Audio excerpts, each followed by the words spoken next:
लोगों के आजकल सबसे ज्यादा प्रश्न इस प्रकार के हैं। मन में बड़ी निराशा भर गई है, जीवन व्यर्थ लग रहा है, सब मेरे शत्रु बन गए हैं, कोई मेरी तरक्की नहीं देखना चाहता, मैंने तो कभी किसी का कुछ नहीं बिगाड़ा, मेरे साथ ही ऐसा क्यों।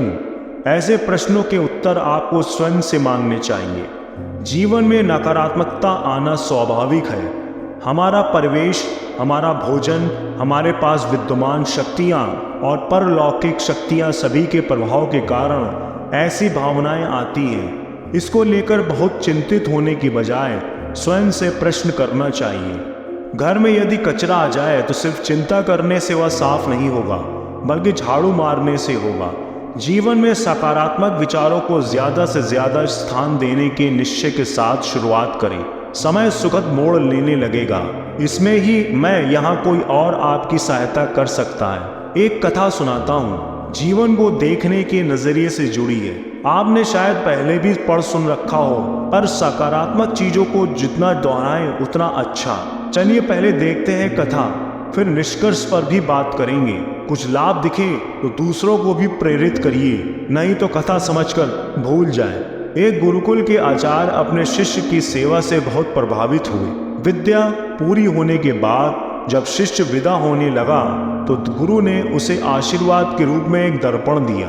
वह साधारण दर्पण नहीं था, उस दिव्य दर्पण में किसी भी व्यक्ति के मन के भाव को दर्शाने की क्षमता थी। शिष्य गुरु के इस आशीर्वाद से बड़ा प्रसन्न था। उसने सोचा कि चलने से पहले क्यों ना दर्पण की क्षमता की जांच कर ली जाए। परीक्षा लेने की जल्दबाजी में उसने दर्पण का मुंह सबसे पहले गुरुजी के सामने कर दिया। शिष्य को तो सदमा लग गया। दर्पण यह दर्शा रहा था कि गुरुजी के हृदय में मोह, अहंकार, क्रोध आदि दुर्गुण स्पष्ट नजर आ रहे हैं। मेरे आदर्श, मेरे गुरुजी इतने अवगुणों से भरे हैं। यह सोचकर वह बहुत दुखी हुआ। दुखी मन से वह दर्पण लेकर गुरुकुल से रवाना हो गया। लेकिन रास्ते भर मन में एक ही बात चलती रही। जिन गुरुजी को समस्त दुर्गुणों से रहित एक आदर्श पुरुष समझता था, लेकिन दर्पण ने तो कुछ और ही बता दिया। उसके हाथ में दूसरों को परखने का यंत्र आ गया था, इसलिए उसे जो मिलता उसकी परीक्षा ले लेता। उसने अपने कई इष्ट मित्रों तथा अन्य परिचितों के सामने दर्पण रखकर उनकी परीक्षा ली। सबके हृदय में कोई ना कोई दुर्गुण अवश्य दिखाई दिया। जो भी अनुभव रहा सब दुखी करने वाला। वह सोचता रहा था कि संसार में सब इतने बुरे क्यों हो गए हैं। सब दोहरी मानसिकता वाले लोग हैं, जो दिखते हैं दरअसल वे हैं ही नहीं।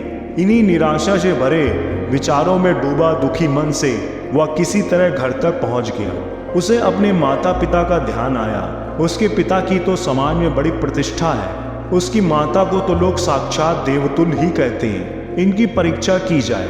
उसने उस दर्पण से माता पिता की भी परीक्षा कर ली। उनके हृदय में भी कोई ना कोई दुर्गुण देखा। ये भी दुर्गुणों से पूरी तरह मुक्त नहीं है। संसार सारा मिथ्या पर चल रहा है। अब उस बालक के मन की बेचैनी सहन के बाहर हो चुकी थी। उसने दर्पण उठाया और चल दिया गुरुकुल की ओर। शीघ्रता से पहुंचा और सीधा जाकर अपने गुरुजी के सामने खड़ा हो गया। गुरुजी उसके मन की बेचैनी देखकर सारी बात का अंदाजा लगा चुके थे। चेले ने गुरुजी से विनम्रता पूर्वक कहा, गुरुदेव, मैंने आपके दिए दर्पण की मदद से देखा कि सबके दिलों में तरह तरह के दोष हैं। कोई भी दोष रहित सज्जन मुझे अभी तक क्यों नहीं दिखा। क्षमा के साथ कहता हूँ कि स्वयं आप में और अपने माता पिता में मैंने दोषों का भंडार देखा। इससे मेरा मन बड़ा व्याकुल है। तब गुरुजी हंसे और उन्होंने दर्पण का रुख शिष्य की ओर कर दिया। शिष्य दंग रह गया। उसके मन के प्रत्येक कोने में राग, द्वेष, अहंकार, क्रोध जैसे दुर्गुण भरे पड़े थे। ऐसा कोई कोना ही ना था जो निर्मल हो। गुरुजी बोले, बेटा, यह दर्पण मैंने तुम्हें अपने दुर्गुण देखकर जीवन में सुधार लाने के लिए दिया था, ना कि दूसरों के दुर्गुण खोजने के लिए। जितना समय तुमने दूसरों के दुर्गुण देखने में लगाया, उतना समय यदि तुमने स्वयं को सुधारने में लगाया होता तो अब तक तुम्हारा व्यक्तित्व बदल चुका होता। मनुष्य की सबसे बड़ी कमजोरी यही है कि वह दूसरों के दुर्गुण जानने में ज्यादा रुचि रखता है, स्वयं को सुधारने के बारे में नहीं सोचता। इस दर्पण की यही सीख है जो तुम नहीं समझ सके। कितनी बड़ी बात कही उन्होंने। बेशक संसार में दुर्गुणों की भरमार है, परंतु हम में भी कम अवगुण तो नहीं है। किसी और में दोष खोजने से बड़ा अवगुण क्या है। यदि हम स्वयं में थोड़ा थोड़ा करके सुधार करने लगे तो हमारा व्यक्तित्व परिवर्तित हो जाएगा, पर हम ऐसा करेंगे नहीं। कारण सबसे कठिन कार्य तो यही है, स्वयं की कमी को परखना, उसे स्वीकारना और ठीक करने की हिम्मत दिखाना।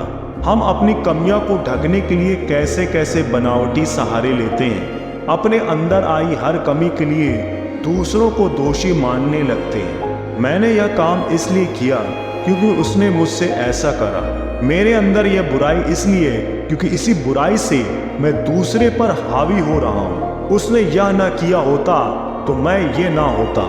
आदि आदि आप अपने लिए जिम्मेदार हैं। किसी और के कारण आप अपने अंदर दुर्गुण क्यों भरते जा रहे हैं। ये दुर्गुण ऐसे हावी होंगे कि आप इनका प्रयोग ऐसे लोगों पर भी करेंगे जो इससे मुक्त थे, फिर उसे भी आपकी तरह बहाने मिलेंगे। जरा शांति से सोचिएगा कि आप क्या करते जा रहे हैं। धन्यवाद।